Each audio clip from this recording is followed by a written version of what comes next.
Good evening, everyone. This is the Right Geek speaking to author Karl K. Gallagher. Karl, go ahead and introduce yourself. Hi, I'm Karl Gallagher. I'm the author of the Torchship Trilogy, the third volume of which just came out. As a day job, I am an engineer, have done rocket ships, weather satellites, and currently fighter planes. Also a family man, married with kids, and living in Texas. All right, awesome. And for those of you who are listening to this on YouTube, the link to his Amazon author page is in the description of this video. And thus endeth the commercial. So tonight, what we are going to talk about is we're going to talk about the concept of the superversive and how fiction can be used to inspire the reader and activate their sense of wonder. First of all, Karl, talk a little bit about how you got interested in this idea of the superversive. Well, I'd run into Tom Simon as an essayist and would check his page occasionally. And actually, I think my first contact to him may have been a link to his superversive essay. And he discussed it, coined the phrase as an opposition to all of the fiction that had been out there trying to tear down pillars of society. And examining that more, that was something that very much appealed to me. And in the course of exploring it, I found some other folks who like the concept, who've now organized a superversive press, which is, not exactly the, unified around the concept. Instead, in fact, we get into some interesting debates as to whether something is or is not superversive, but are trying to gather together as authors wanting to promote not the abstract concept, but try to get stories out there that are trying to make a better world rather than try to tear things down. Okay, so yes, as I understand it, and I have been following the superversive live streams, I've been following the superversive blog. So as I understand it, yes, there is some arguing about the fundamental definition of superversive, but the general idea seems to be that instead of writing stories that question the values of Western civilization and question ideas such as heroism and even the concept of the supernatural and the concept of God, let's promote stories that actually restore the concept of heroism and manliness and respect for creation and the supernatural. Is that a good kind of rundown of what we mean when we say superversive, aside from the debates on the edges about what exactly it means? I think that's a good definition. There's sort of,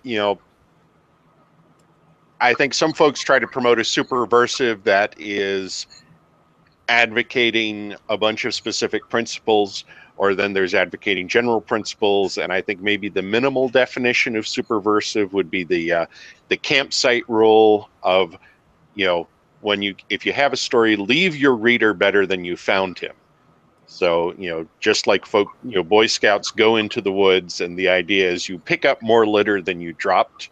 So you're leaving this patch of the forest better than you found it. We should try to leave our readers better than we found them in terms of the ideas they're considering, the principles we've advocated, and how many specific ideas you need to advocate to be considered superversive. Well, that's where we get into the arguments. Right. I think that there's some elements of the argument that would like to bring in more of the specifically Christian Western elements to it. And then there are other sides of the argument that say, No, it doesn't necessarily have to be Christian, but it does have to be uplifting in some way in order to be considered superversive. I think that's where, uh, am I right in seeing that that's really where most of the disputes are popping up? I haven't seen a specific Christian, non-Christian one. Um, as a Christian, I'm not really the best of Christians, even if I was at church this morning. But I think there are some folks who would very much want to evangelize as part of their superversion, and there are some who want to make it more neutral so they don't push away readers who they might be able to attract with a more ecumenical approach. And that's one of the open things in the movement. There are definitely a bunch of people in it who have their Christianity as a key part of their identity, and they're going to bring it into everything because that's what they are. And I don't really see anybody pushing back on that. I think there are people going off and doing other things. It's religion in my books tends to be a rather low-key thing, and I have a protagonist who is not religious but finds herself surrounded by some people who take it seriously, but she has serious Christians and some serious Confucians, and there's some tension between them that way, which I think helps illuminate some of what the moral principles bring to these people's lives. And so while there's some people pushing a particular form, I don't think there's anybody pushing against them. It's more, that's your thing, run with it, and we'll see what happens. And other people are running with their approach, like me with a more ecumenical approach to my stories. Right, and I think that there can be room in both in this kind of a movement. I think that my preference is to approach it in sort of the C.S. Lewis way, where when C.S. Lewis was apologizing for Christianity, he came up with this concept of mere Christianity, things that most Christians believe, regardless of particular denomination. I think that superversive, we can sort of approach it as there's something called the mirror superversive movement, which has, as you said, some general principles in common about leaving people better than you found them as an author writing a story. And then you can have the different denominations of superversive based on their particular approaches to leaving the reader better at the end of the story. Does that make sense? Yes. Yeah. So as an author, you alluded to the fact that you have some characters that do reflect some religious traditions. In what other ways do you try to bring the sort of mere superversive outlook into your writing? I think the way I'm trying to go is, give an example of people doing good things. Examples of good means, examples of good ends, not always matching up. I have a protagonist who is, I think, we can politely describe as very mission focused and is very willing to do nasty things, the good end that she's going for. And so there are scenes where she will wind up getting into an argument with her husband over whether to do some particular thing. There's a scene in the second book where war has gotten nasty enough that there's threats of war crimes, and during the negotiations, one side threatens the other. It's like, look, if you do that atrocity, we're going to go ahead and execute these POWs we're holding as retaliation. Mm-hmm. And our heroes are not bystanders because they had been the one rescuing these POWs from a bunch of wrecked ships in the middle of a space battle. and they are a freighter getting odd jobs from this Navy. And so they have a cargo hold full of POWs. Mm-hmm. Our protagonist, captain of the ship, and her husband, first mate, wind up arguing of, okay, if it comes to that, are we going to execute the POWs, and arguing over the moral principle of, is retaliation necessary to enforce the laws of war versus I just busted my ass to keep these people alive. I'll be damned if I'm going to kill them. Mm-hmm. And the captain of the ship winds up evading it by saying, well, the guy talking about that is a general. He's not in our chain of command. Only the admiral could give us orders to do that, which her husband does not find a very satisfying answer. And so they're both very relieved when the enemy doesn't push it to that point. Mm-hmm. But that's something where I'm trying to bring out means versus ends, look at the moral principles and consider what's involved, and try and get something where some of my readers would wind up on each side of the argument because I'm presenting it fairly enough. Right. And I think that is, I feel, a very important element of storytelling. First of all, in your story, you should have characters arguing over moral principles that have high stakes. I think, at least to me as a reader, I find a story less interesting if there aren't high moral stakes involved that people can get into arguments over. And then, secondly, I think it's important that that both sides of a difficult moral issue do get represented in a fair way, because otherwise, if you don't have that actual conversation, then basically what you're doing is you're just validating whatever your personal viewpoint is, or whatever you feel your reader's personal viewpoint is, and you're not really grappling with the issue. So, yes, I would say that would be one powerful way to sort of bring those moral issues into a story, um, rather than just basically being the grandstander as an author and saying this is the right way and all other ways are wrong. How else do you think a writer could add an element of the superversive to a story? Well, providing examples is a good one. Some people put out, the examples of Conan, and Conan the Barbarian is not famed for reflecting on moral issues, No. but he will go ahead and be facing a situation, and it's like, okay, innocent girl getting sacrificed, priest trying to tear her heart out. You take the side of the innocent girl and you smite the evil priest because that's the right thing to do. And so this is being superversive, and it's saying, when you have a clear right and wrong, Mm-hmm. you don't reflect on it, you take action. And smiting evil is, a basic superversive principle.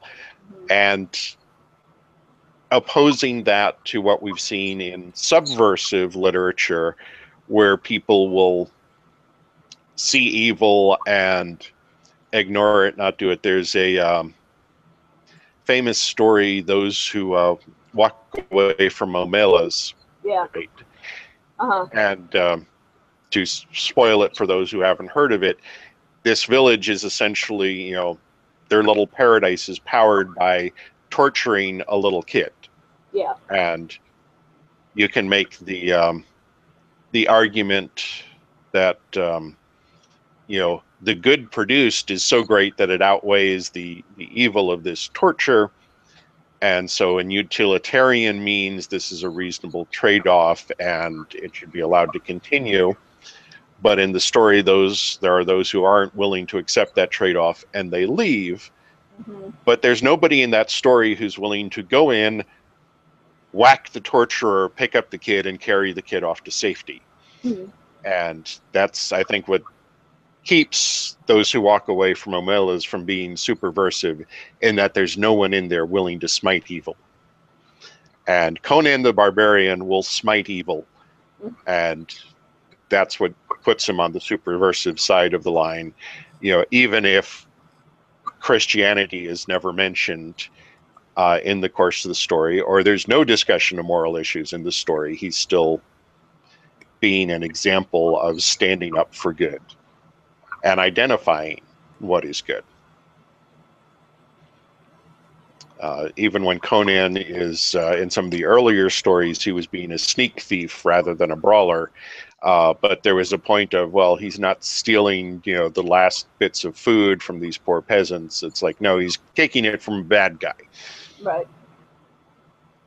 That's a good point, actually, because earlier I was going on about how you need to show both sides of an issue, but in some circumstances, you're right. Sometimes you don't show both sides of an issue because there really isn't two valid moral sides. There are some situations, particularly in wartime, and particularly when you are facing an existential threat to your existence, where you may have to make choices that in ordinary circumstances would not be moral, but in this circumstance you have to make that choice because otherwise something infinitely worse will happen. And that's the situation where I feel characters should be allowed to hash out and debate the different sides of those issues.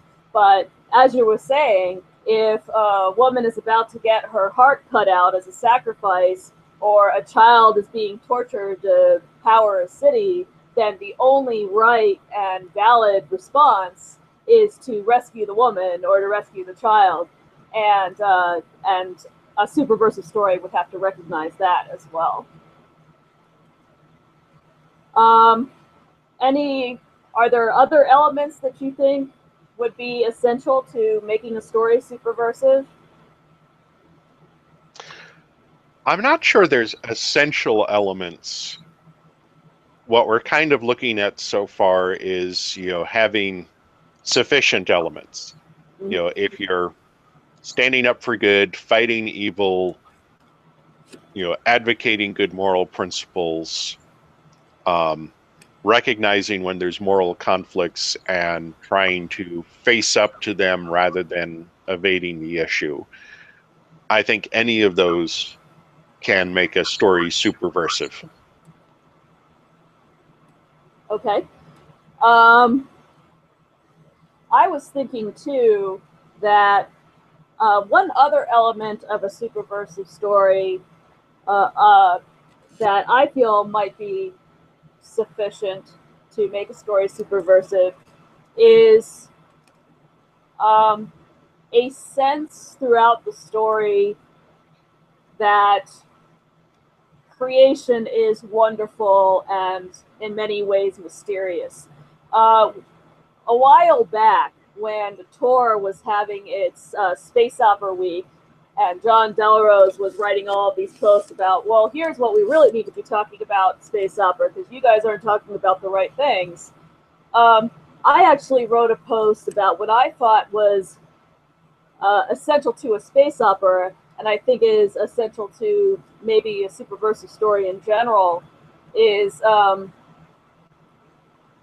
the characters have to encounter things in the universe in which they are placed that leave them feeling awed about that universe. Like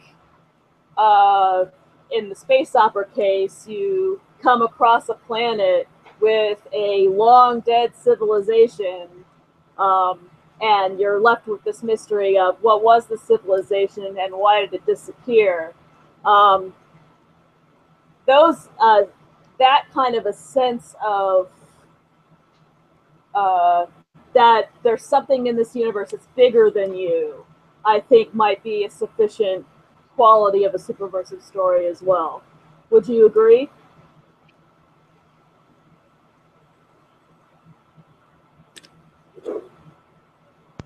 Are you there? Fiction.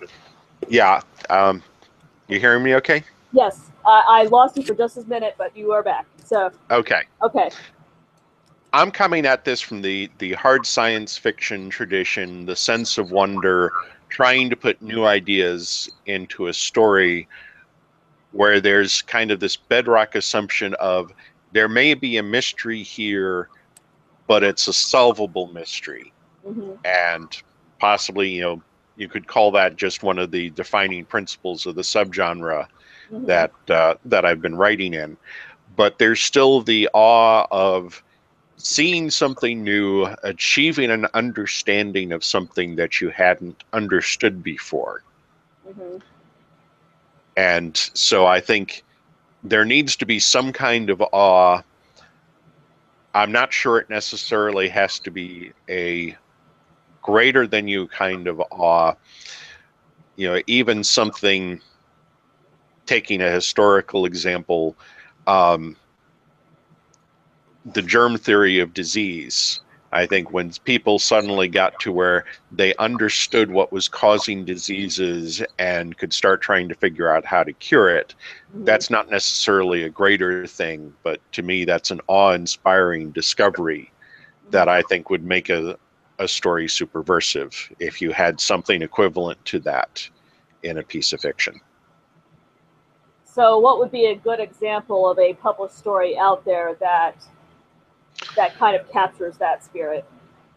Well, this is getting into sort of the definition of sense of wonder and playing with the genre boundaries, because usually sense of wonder gets tossed about in the hard science fiction new idea ones. But my favorite example for it is a Terry Pratchett story, Hogfather, Mm-hmm. which there is also a movie of, which is wonderful. I show it to my kids every Christmas. And it's pretty much the Discworld's version of Christmas. They have their Santa Claus, the Hogfather, and some folks decide to murder him. And Death, who is a character in the Discworld, for those not familiar with the series, has to has to unmurder the Hogfather. Uh-huh. And in the course of this, and I'm spoiling the hell out of it here, it tackles a couple of practical questions of one, what does the tooth fairy want with all those teeth from the little kids? Yeah. And, when I first read the book, I'm a parent. I've slipped money under the kids' pillows in exchange for the teeth and Uh-huh. never really thought, why am I doing this? Why do we have this tooth fairy who wants the teeth? And why am I, as a parent, participating in this particular game? I mean, Santa Claus makes a certain amount of sense of, have the big gift exchange holiday and add some, mystery and wonder for the little kids who don't understand the dynamics of it. But what's with the Tooth Fairy? And Terry Pratchett tackled those two questions. Uh-huh. And one is, the in-universe thing of what's the Tooth Fairy want with the teeth? Well, if you look at voodoo, and the idea of making a voodoo doll, you take someone's nail clippings and hair clippings and such, and because you have something that had been part of them, Right. that lets you control them magically. And a tooth, being even more intimate, would let you control some. So in the story, someone grabs the tooth fairy's vault of teeth Uh-huh. and uses all of those teeth to cast a spell, making the children stop believing in the Hogfather, in their Santa Claus. Mm-hmm. And if kids stop believing in something, it's going to go away in the theology of the Discworld. Right. And then there's, for the parent point of view, why am I urging my kids to believe in a non-existent tooth fairy? Well, it's sort of a training wheels of get them to believe in intangible things. Um, God and angels and saints are all things we want them to believe. Right. The abstract principles of mercy and justice. There is no tangible object you can point to as mercy. It's an abstract concept. So you kind of need to give kids little abstract things to believe in to work them up to the big abstract concepts like justice. Right. And Pratchett, of course, says that so much better than I do, which is why I recommend Hogfather to everybody out there. Right. So, uh, what we seem to be getting at here with this particular example is that uh, oftentimes a story that inspires a sense of wonder is a story that makes concrete some kind of abstract principle. Um, like if you have a fantasy story with dragons that the hero must defeat, um, in a way, what a superversive story will do is it will um, use that story as a way to display in concrete form a concept of courage or a concept of overcoming adversity or or concepts of mercy and sacrifice and um, those kind of larger values that uh, allow our society to function. Yes, and in the case of Conan, just the basic element of chivalry to, there's a maiden about to get sacrificed. You go rescue her, not out of any expectation of reward, but because it's the right thing to do. Mm-hmm. So, what was it exactly, do you think, that drove people like Simon to react and say, no, what we need is a concept of the superversive where these values are discussed in concrete form in our stories? What was the movement in society that is driving this counter reaction? Well, at this point, in many ways, there's not a whole lot left to tear down. I mean, there was even a bit in the Doonesbury comic strip, which is, famously subversive. Mm-hmm. There was a strip, I think this was a decade or two ago, where someone, where a little kid is talking to Zonker, the carefree hippie type, asking, "Can I grow up and be a hippie?" And Zonker says, "Well, no, you can't have a counterculture unless you have an intact culture to revolt against, and there's just nothing like that now." And our society has gotten so fragmented, so atomized, that there's not a whole lot of moral pillars to knock down, and people are realizing, we don't have the structures we used to have. The ones that are surviving are damaged. We need to build up, and we need to actively have stuff building up. And all of these folks being subversive and trying to fight against the establishment really, in most cases, are the establishment, and they're fighting against the straw man of cultural structures that had been torn down decades ago. And so they're fighting against the memory of them more than much that exists in present day. So there's a need to build up something in society, if not for society as a whole, at least to try and have a subculture that can build something up. Yeah, one thing that I've noticed about subversive literature is that in recent years, I think it's not kind of, it has run out of creative energy. How many times can you write a story about a plural marriage uh, before that's no longer subversive or new? You have people out there today on the more subversive side of the ledger uh, talking up stories and novels in which the heteronormative ideal is being challenged. And as someone who has read her fair share of science fiction from many different eras can attest, that's not actually new. You know, there were people in the 60s and 70s that were trying to undermine the standard, you know, heteronormative norm in their stories and trying to question things like gender relations and sexuality and stuff like that. Um, and so when you have these subversives, you know, harping on that again and again and again, what you get is stories that are basically creatively dead. It's like, look, you've been doing this since the 1960s. This is 50 years old. Move on and do something else. So you know, the reason why I, as a reader, kind of shifted over and latched on to things like the superversive movement, um, things like the Sad Puppies movement with the Hugo Awards, things like the Pulp Revolution or Sarah Hoyt's Human Wave. The central thrust, I think, for all of those is, look, we're tired of this. There's nothing new you can squeeze from this lemon. Maybe you should go and search for a different lemon. Maybe you should try something different.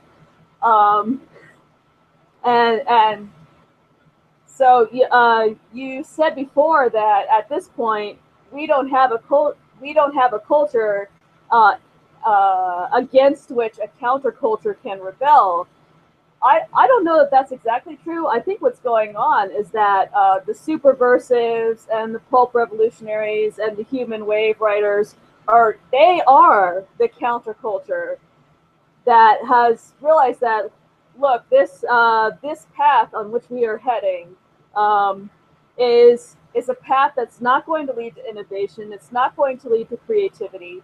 It's not going to lead to a better society, a more noble and more compassionate and more kind society. We need to try something different, and in trying something different, maybe we'll be able to reignite that creative spark that seems to have died in the past few decades.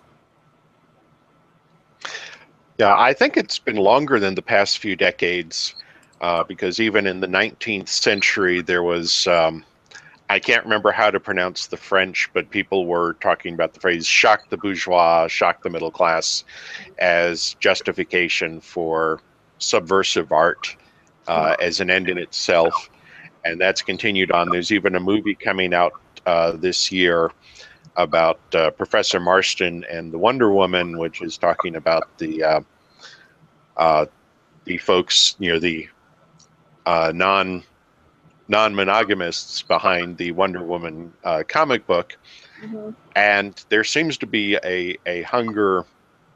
Part of why I think there isn't an established culture is they haven't really, you know, there's an establishment, but they're not building up that much new. And I'd seen some reactions to that Wonder Woman movie about this, you know, essentially married threesome marriage that had been doing the comic book, and seeing some polyamorous react to this by saying, yes, this is building something, this is building an example. So they're hoping to be superversive in a different direction rather than just continuing to tear down, because there's a hunger for building something out there in all sorts of different directions, even among folks who are, you know, very non-traditional.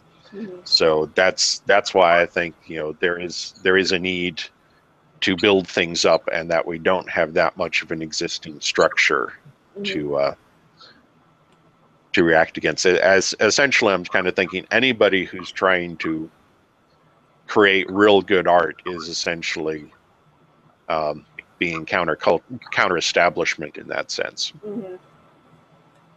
So maybe not. So maybe we can call ourselves not so much a counterculture, since it is your contention, and I think I would have to agree with the contention that there is no unifying culture per se, but there is an establishment that has very strong subversive leanings, and it's against that establishment that we are reacting. So instead of cultural, as you said, we could consider ourselves counter-establishment. Um, and yeah, counter-establishment can go in many different directions, which personally that excites me as a reader. I want to see what happens in the next several years as these different movements with different thrusts get off the ground and start producing things that a reader like me can actually buy and read, you know? Um, and I think you're right too about the source of subversion. The only reason I mentioned the 60s and 70s is I was thinking about the science fiction tradition in general. But of course, you're right that long before you had new wave and the subversive elements in science fiction, you of course had subversive elements in art, you had subversive elements in music, you had subversive elements in mundane literature that all popped up well before science fiction uh, became more subversive in nature too. Yeah. So it's definitely something that is happening in waves and is hitting different aspects of the culture at different times. Um, so I think the 60s and 70s were very much when the subversive types kind of broke out of, the niche areas of art and music and architecture and wound up taking over some of the establishments and are now tenured professors and art critics and so forth, and a lot of politicians, of course. And part of the problem is, when they get into these positions, get tenure, get elected to office with all of this, thing of we're going to tear down 1950s morality, but they hadn't really come up with the question of what are we going to replace it with. And if you want to tear something down, you need to figure out what you're going to replace it with, or you're just going to have a disaster on your hands. And well, I don't want to bring it into contemporary politics, but we have seen an example of that just in the past couple of months here. Yeah. Right, and I think you see. I think a lot of the disunity comes from the fact that this common culture has been torn down, and as you said, it was done very deliberately. Um, by people who, yes, in the 60s and 70s, suddenly found themselves in positions of influence and power, and they said, "Hey, now we can finally tear down all of these structures that we don't care for." But as you said, they didn't really put anything there to replace it, and so we have a lot of incoherence. We have a lot of we have that loss of creativity I was talking about before. Um, things become either the same boring subversive stuff we've had for at least 50 years, if not more, or it becomes kind of bland and commercialized stuff that doesn't take any risks. It just stays in the middle of the road and safe. And we don't see anywhere any kind of grappling with big ideas or big concepts anymore.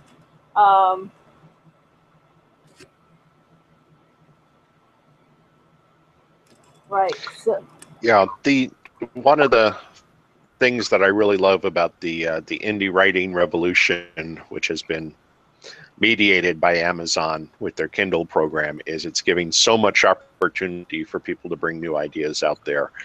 And right now there's this flurry of stuff, and some of which is just popcorn reading, yeah, very much similar stuff. yeah, And I will confess, mine has an element of this is the kind of space adventure I wanted to see, right. but I'm hoping there's enough new ideas in it to keep people interesting. And I have found a lot of new ideas in indie authors who have not gotten much general success, but hopefully have gotten enough to keep them writing. Right.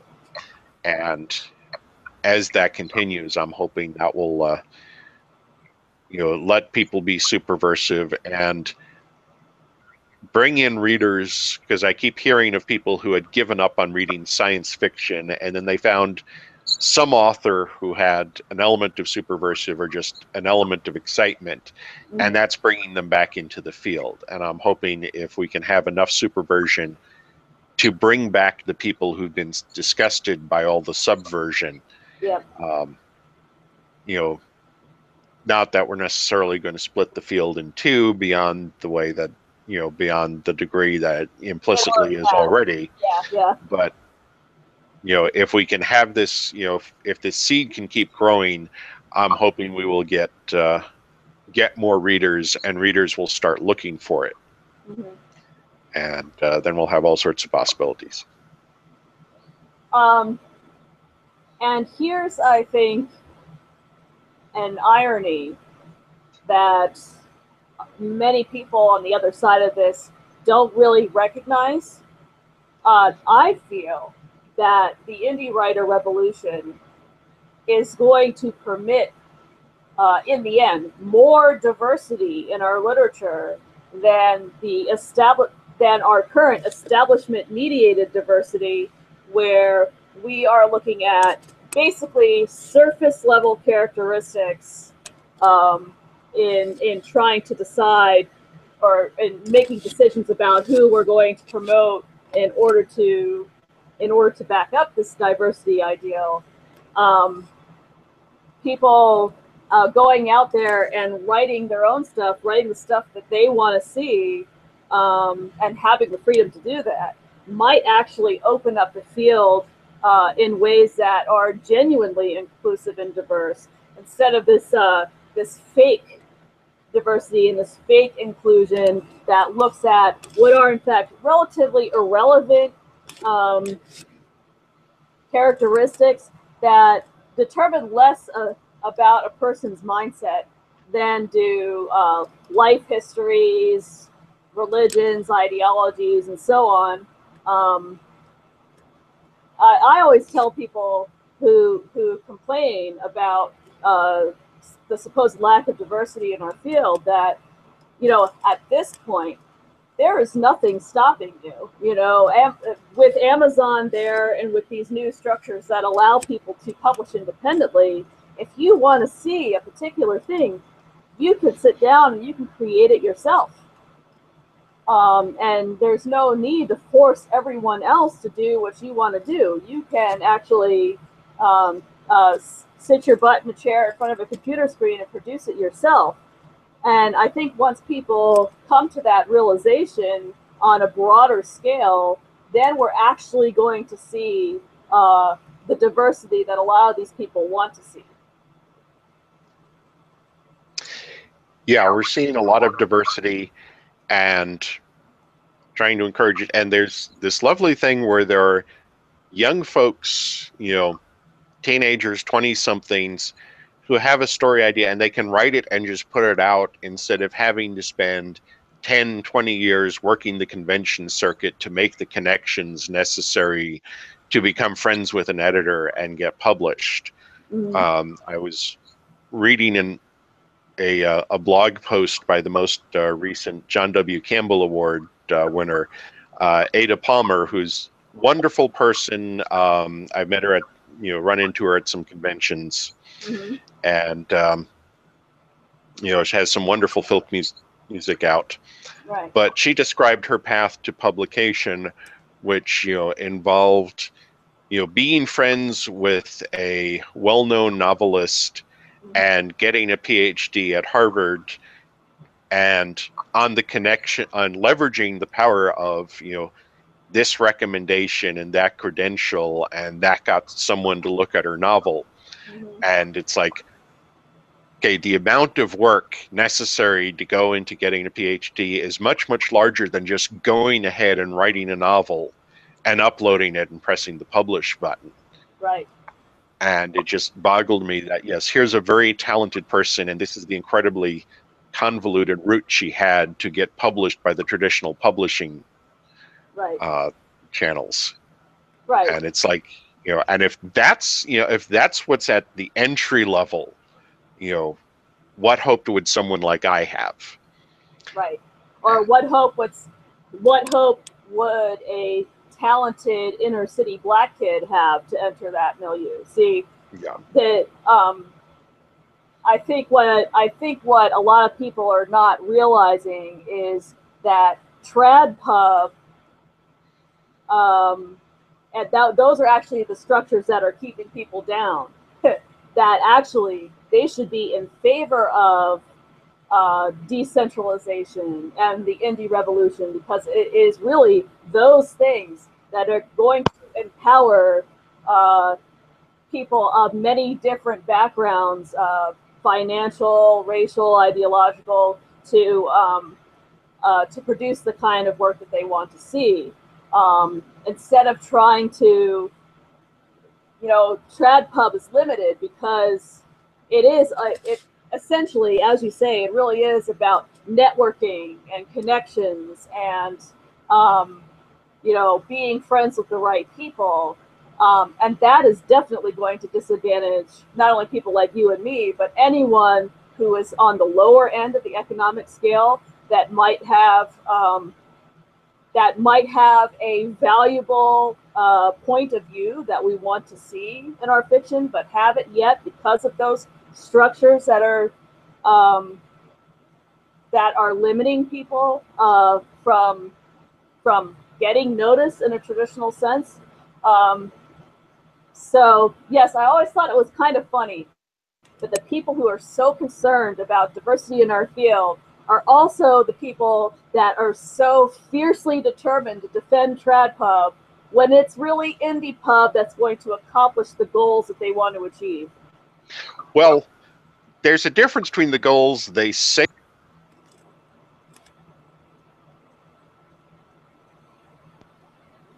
diversity that they're looking for is among it wanting it on the specific axis of gender, the axes of gender, the axes of skin color, Mm-hmm. and they want to limit diversity on the axes of ideology. A lot of them seem to want to limit it on the class axis to where it's only the people who are, the upper crust college educated types and have that sort of mindset Mm-hmm. who are getting published. And so we're going to, if we're getting lower class people, published, non-college, high school dropouts Mm-hmm. getting published, there's going to be a whole lot of stuff, and it will probably have content that is going to make the people who proclaim themselves as diversity files very unhappy when they see the actual content that comes out of what they were nominally asking for, when all of these people who check off their boxes but are coming out of a non-Ivy League college background say what they really think. I suspect that's going to make some of them unhappy. And I think you're absolutely right. I do think that when you get right down to it, a lot of the people that say that they are for diversity are really for a very limited and very controlled sort of diversity. What I would like to say to anyone listening out there who is sincerely concerned about this diversity issue, if you are sincerely concerned, don't hook up with these folks that are all about defending trad pub. Hook up with the folks that are indie, because it's really the indie revolution that is going to allow people from all backgrounds to be included in this field. Absolutely. Okay, we have about 10 minutes left of this podcast. Are there any other final comments that you would like to make regarding superversive and sense of wonder and diversity, or any of the other issues that we've talked about tonight? Well, let me speak up. I did a plug for my own books at the beginning, and I'd also like folks to know that Superversive Press, as the group of people trying to, not, provide examples, are starting to put out a series of anthologies. There is the Astounding Frontiers Pulp Fiction style anthology that's coming out. And okay, I grant I have a story split between issues 2 and 3, so that's not unbiased of me. But they're also coming out with a Tales of King Arthur anthology, um, which looks interesting. I am not a participant, so I haven't seen that yet. And they're also developing a series of anthologies, the planetary anthologies, and the idea is looking at each of the planets in the solar system have the associated classical deity, and thus the prince, and the moral themes that go with that. And so they're putting together anthologies based on those themes, all trying to be superversive stories. So several of those anthologies are already in editing and will be coming out. So the Superversive Press folks are going to have a series of anthologies coming out. There's a few already out, and there's more coming, and I would encourage folks to keep an eye out for that.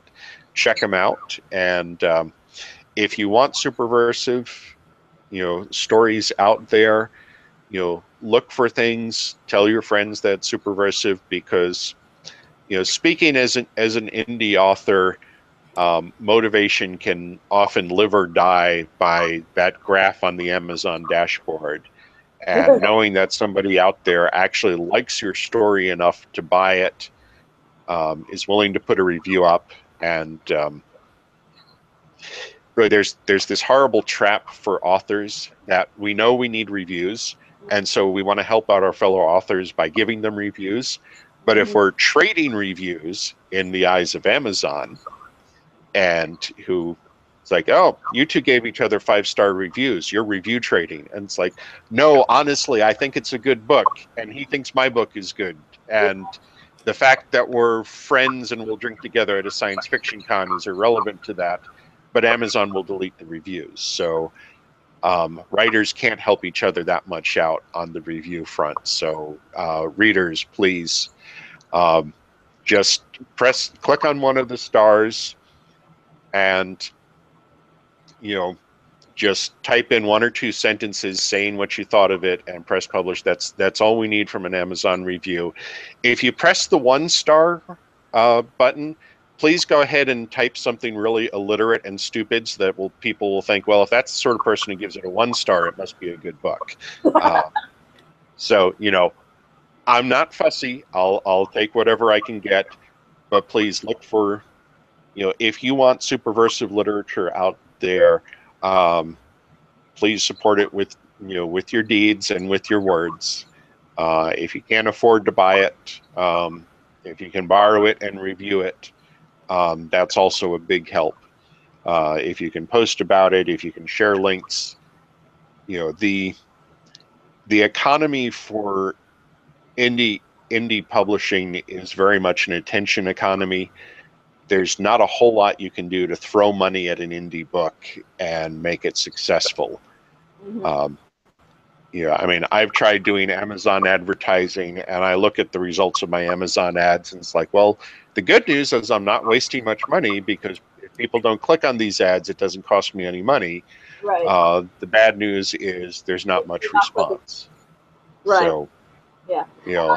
I encourage people, if you want to see something, support it. If you think it's a half-assed attempt, click on the 3-star button. Says, well, there's some good elements and there's some bad elements, and gosh, it's nice that he tried. Yeah.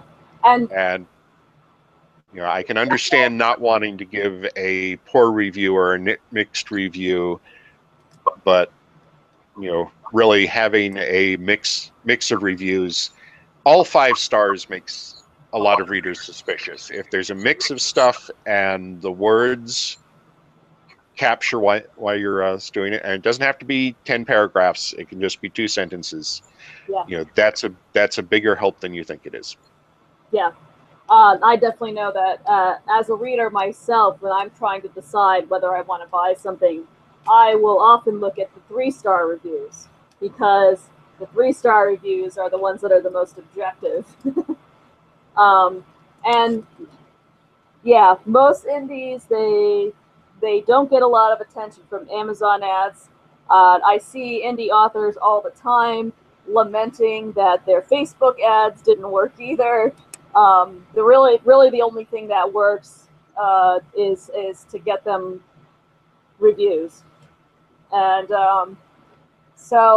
and I'll say this to anyone out there, whether you're interested in superversive literature or you're interested in some other kind of counter-establishment literature, um, yeah, you need to be out there and reviewing this stuff and promoting this stuff to everyone you know who you think might also be interested, because it really is reviews and the word of mouth that is going to get these authors the shekels they need to continue writing.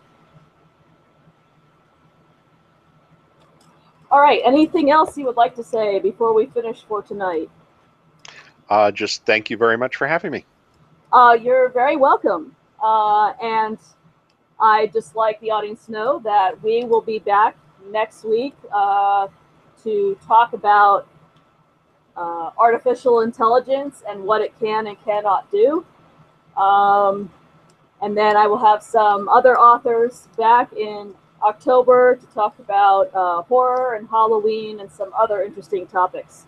So I hope you guys come back again. Do check out Karl's author page, which I again have inserted in the description below, and also check out the link to my website, which is also in the description. Thank you very much, everyone, and I hope you guys have a pleasant evening.